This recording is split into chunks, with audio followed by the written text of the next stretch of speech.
প্রিয় বন্ধুরা, আসসালামু আলাইকুম। কেমন আছেন আপনারা সবাই? আশা করছি সবাই ভালো আছেন। বন্ধুরা, আপনারা যারা আমার ভিডিওটা দেখবেন, চ্যানেল থেকে দেখলে চ্যানেলটা সাবস্ক্রাইব করে দিবেন। যারা ফেসবুক পেজ থেকে দেখবেন, পেজটাকে ফলো করে দিবেন। দয়া করে একটা একটা করে শেয়ার করে দিবেন। বন্ধুরা, আমার ভালোবাসার মানুষেরা যারা আমাদেরকে ভালোবাসেন, একটা একটা করে শেয়ার করে দিবেন ভিডিওটা।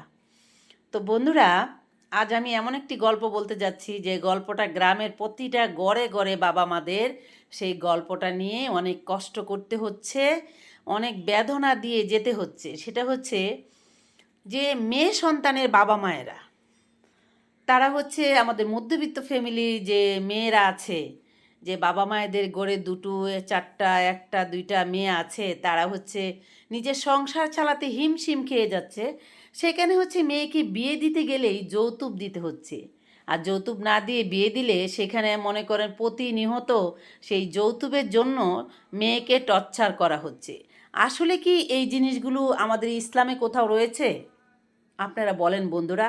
আর আপনারা কমেন্টস করে জানাবেন যে মেয়েদেরকে বিয়ে দিতে চাইলে তার স্বামীর গড়ে সেই বিনিময়ে বাবার বাড়ি থেকে বাবার সম্পত্তি বিক্রি করে, ভিটামাটি বিক্রি করে, এগুলো করে মেয়ে সন্তানকে একজনের কাছে হস্তনস্ত করতে মানুষ চায় কখন? যখন আমার মেয়েটাকে আমি কারো কাছে সম্পন্ন করতে যাব, আমার বুকের মানিক, আমি জন্ম দিয়েছি, আমি কুলে পিঠে করে মানুষ করেছি, নিজে না খেয়ে খাওয়াইছি আমার সন্তানকে, পড়াইছি, তারপরে একজন পুরুষ মানুষের হাতে, একটা ছেলের হাতে তাকে তুলে দিচ্ছি, আমার কলিজাটা ছিঁড়ে দিচ্ছি সারা জীবনের জন্য তার হাতে। এটাই কি সবচেয়ে বড় পুরস্কার নয়? আপনারা বলেন তো বন্ধুরা। তো সেই ক্ষেত্রে আমি যদি আমার বুকের মানিককে সারা জীবনের জন্য অন্য ঘরের একটা ছেলে, অন্য গ্রামের একটা ছেলে, অন্য এলাকার একটা ছেলে যার সাথে আমাদের জীবনে কোনো পরিচিত নাই, তাকে বিশ্বাস করে আমার বুকের মানিককে তার হাতে তুলে দিয়েছি, সেটা কি সবচেয়ে বড় পুরস্কার নয়? তারপরে কেন আমাদেরকে যৌতুক দিতে হবে? কেন খেটে খাওয়া বাবাদেরকে বাড়ি ভিটা জমি সব বিক্রি করতে হবে তাদেরকে যৌতুক দেওয়ার জন্য? সেটা কি আমাদের ইসলামে কখনো কোথাও লিখেছে? কোথাও কোনো হাদিসে আছে? সেটা কি জায়েজ নাকি? সেটা আপনারা একটু বলবেন। আমি অনেক ভিডিও দেখছি, একটা ভিডিও দেখলাম, মনে করেন আপনার গাজীপুরের আর একটু একটু দূরে হবে, এক খেটে খাওয়া মানুষ তার মেয়েকে বিয়ে দিয়েছে। বিয়ে দেওয়ার পরে তার স্বামীর বাড়ির তারা শ্বশুর শাশুড়ি সবাই দাবি করছে বাবার বাড়ি থেকে, যে মানুষটা খেটে খাওয়া মানুষ, সে অন্যের বাড়িতে কাজ করে, খেতে কামারে কাজ করে, তার পক্ষে কি লক্ষ লক্ষ টাকা ম্যানেজ করা সম্ভব? আপনারা বলেন। তার মেয়েকে চাপ সৃষ্টি করেছে তারা, মানে বন্ধের মাঝখানে দানের জমিতে তারা বিল্ডিং করবে, জায়গা কিনেছে, তার বাবার বাড়ি থেকে 5 লক্ষ 6 লক্ষ টাকা এনে দিতে বলছে। মেয়ে যখন বলছে আমার বাবা গরিব, রিক্সা চালায়, কোথা থেকে পাবে? তারপরেও তাকে চাপ সৃষ্টি করা হয়েছে। তার বাবা ভিটামাটি বিক্রি করে না কি করে সে অনেক কষ্ট করে 3 লক্ষ টাকা দিয়েছে।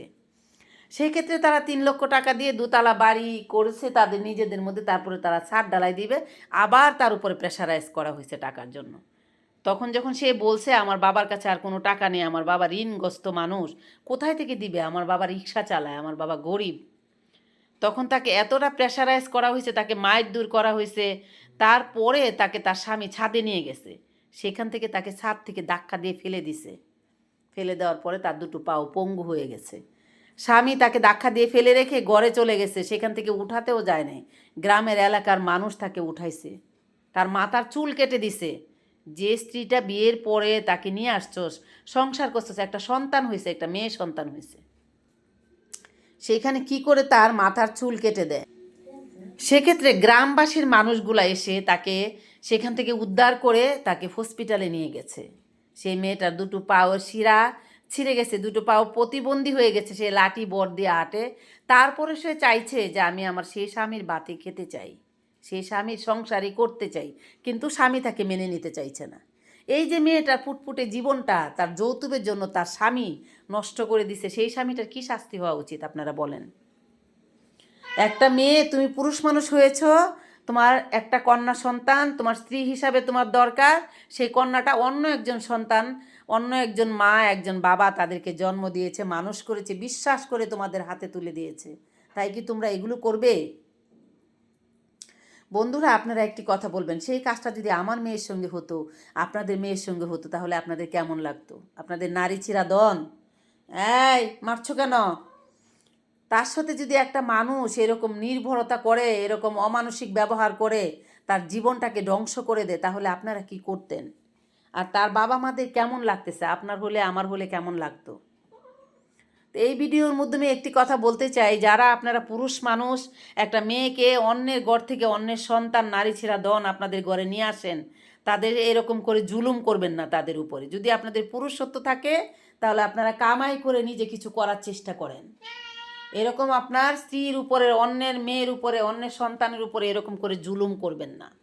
এরকম জুলুম করলে এগুলোর জন্য আল্লাহ তাআলা আপনাদেরকে ক্ষমা কোনোদিন করবে না, কোনোদিন ক্ষমা পাবেন না আপনারা। একটা কথা ভুলে যাবেন না, আপনিও কারো না কারো সন্তান, সেই সন্তানটাও কারো না কারো সন্তান। আপনার যেরকম গায়ে আঁচড়া লাগলে আপনার মা বাবার কষ্ট লাগে, সেরকম সেই সন্তানটার মা বাবারও কষ্ট লাগে। মানুষের মনের অভিশাপ কখনো নিবেন না। অভিশাপ কিন্তু একটা অনেক বড় জিনিস, সেটা কখনো ভুলে যাবেন না। আর আপনিও কোনো দিন বাবা হবেন, আপনারও মেয়ের সন্তান হতে পারে, তখন আপনার মেয়ের সঙ্গে যদি এরকমটা হয় তখন আপনার কেমন লাগবে?